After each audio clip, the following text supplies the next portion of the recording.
هلو.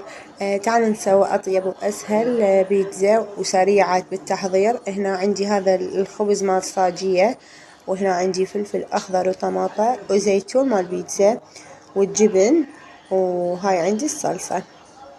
هنا خليت الخبزة وخليت شوية صلصة، وراح أخلي شوية فلفل أخضر، أخلي شوية طماطة، وأخلي شوية زيتون،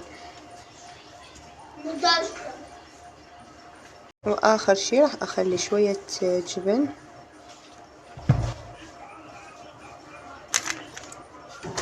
أحيانا الأطفال يحبون شوي عليها جبن زايد.